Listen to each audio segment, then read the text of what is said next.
Hey there, you looking kinda cute. Please consider subscribing and check out our Patreon for more. Enjoy the video.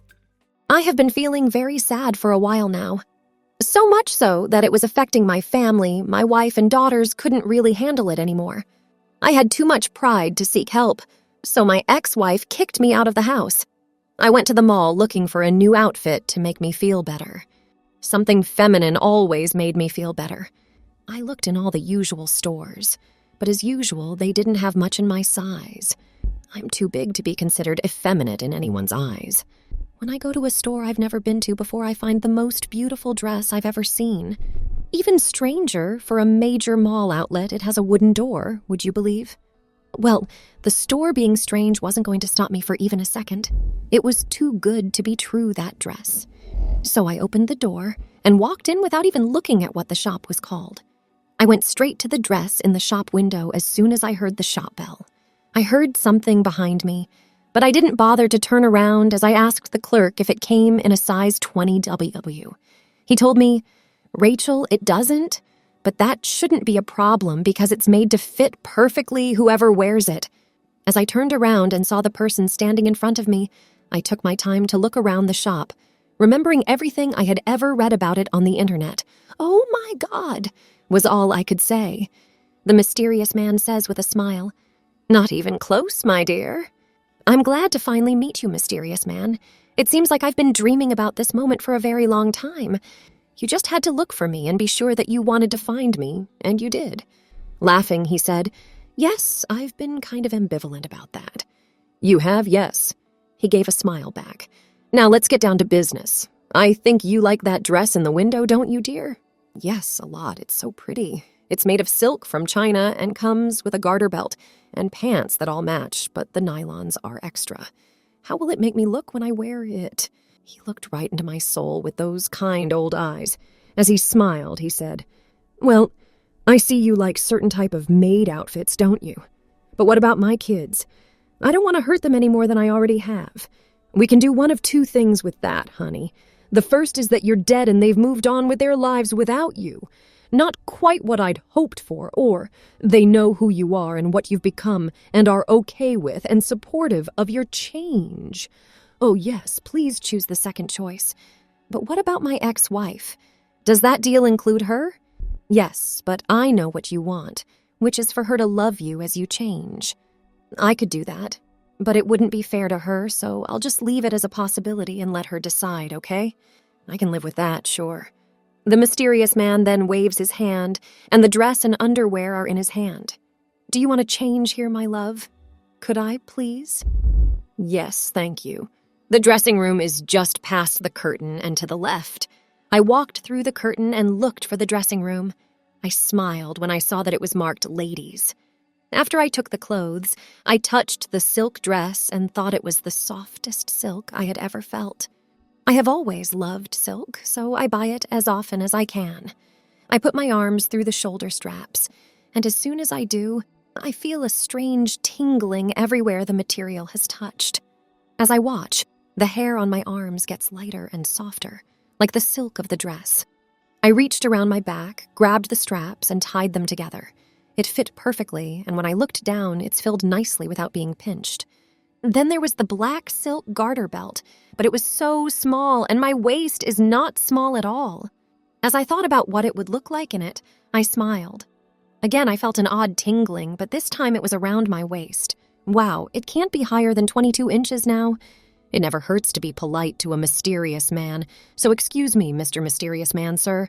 I'd like to get those nylons, if that's okay with you.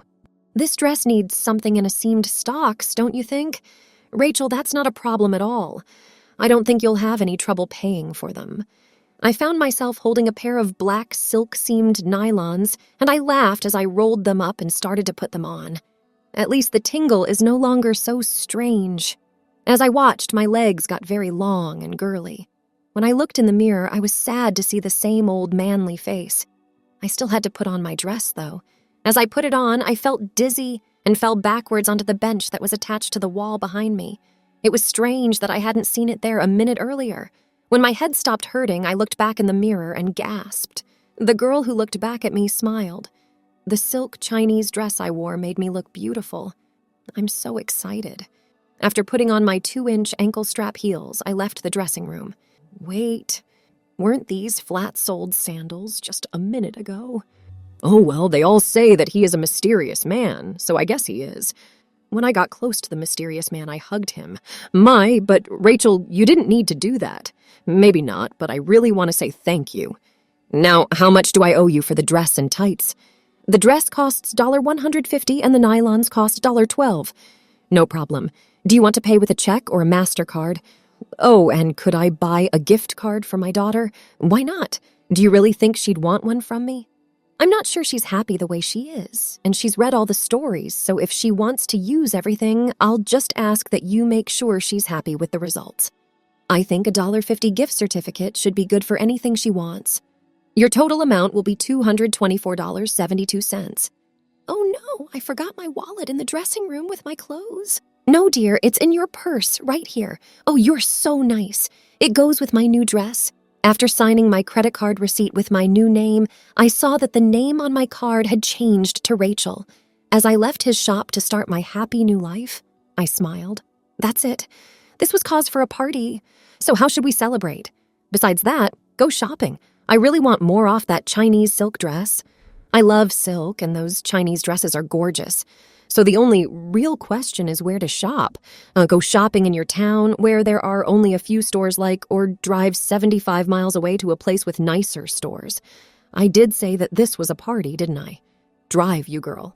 I drove 75 miles in 45 minutes. Now all I had to do was find a place to park and go shopping. Where to start? Which is better, Frederick's or Victoria's Secret? On my way to Frederick's, I was drawn to an area off the main concourse that was dimly lit and rarely used. I couldn't believe it when I saw in the back corner a dress just like the one in my dreams sitting in the window of a small closed front shop. This just can't be true. But why not take a look? What could possibly go wrong? I'm going in, fear or no fear. Can you say déjà vu? I felt like I had seen it all before, right down to the price I paid for it. When I looked at the mysterious man, all I could say was, "What?" The mysterious man turned his head and looked around. My, that was a weird feeling. I've never felt anything like it. When he raised his hand, he had a strange look on his face, and I stopped in my tracks. I'm sorry, honey, but I need to look into a few things before I can let you leave my shop. Please sit down. Once again, I did what someone else wanted, but this time it doesn't feel like déjà vu. It's a whole new situation.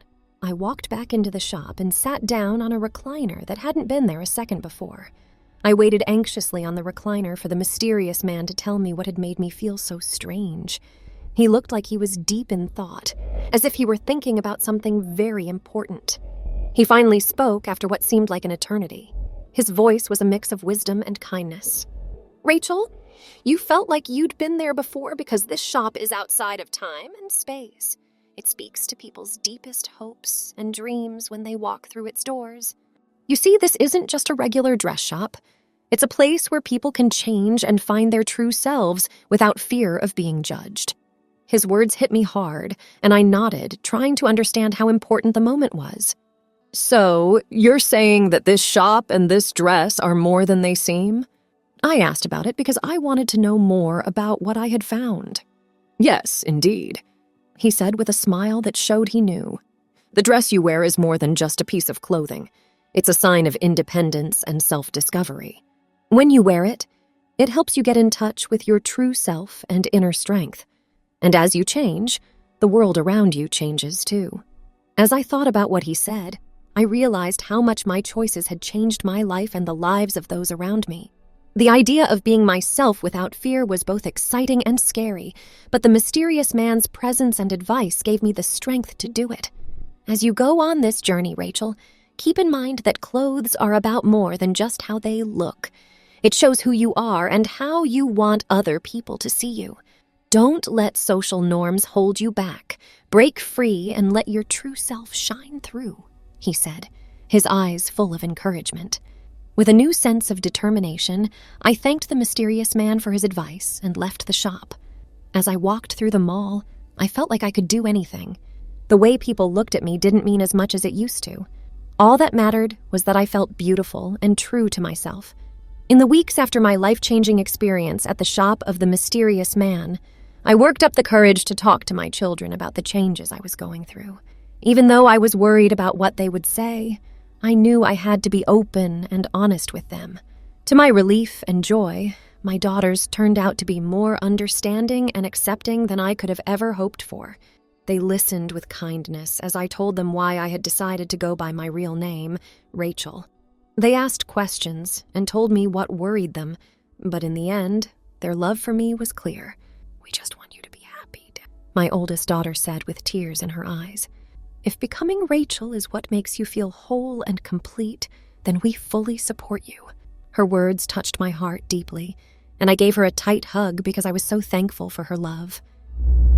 My other daughter nodded to show that she agreed and was excited to find out more about the person I was becoming. With the help of my daughters, I felt at peace again. They gave me strength and hope and reminded me that their love for me as their parent didn't change because of who I was.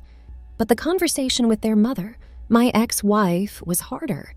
She had a hard time accepting my choice, but she did agree that people should be able to live their lives the way they want to. She was worried about how our breakup would affect our daughters, but we both agreed that it was important to be true to oneself. "We may not be together anymore, but I'll always remember the good times we had," she said with a sad smile. "If this is who you really are, I can't stop you from being happy." Even though we were no longer together, it was nice that she could understand and accept me. During this time of change, our focus shifted to co-parenting our children with love and respect and making sure they were safe and cared for. As time went on and Rachel played a bigger role in my life, my daughters and ex-wife got used to the new way our family worked. They saw how happy and real I was, and that brought us closer together in a way that we didn't expect. They helped me on my journey by giving me fashion advice and going shopping with me. During one shopping trip, my ex-wife and 2 daughters came with me. We went to a local shop where I found a beautiful dress that made me feel like a princess. My ex-wife smiled warmly as I twirled around in front of the mirror and told me how well the dress fit me. "You look beautiful, Rachel," she told her in an honest way.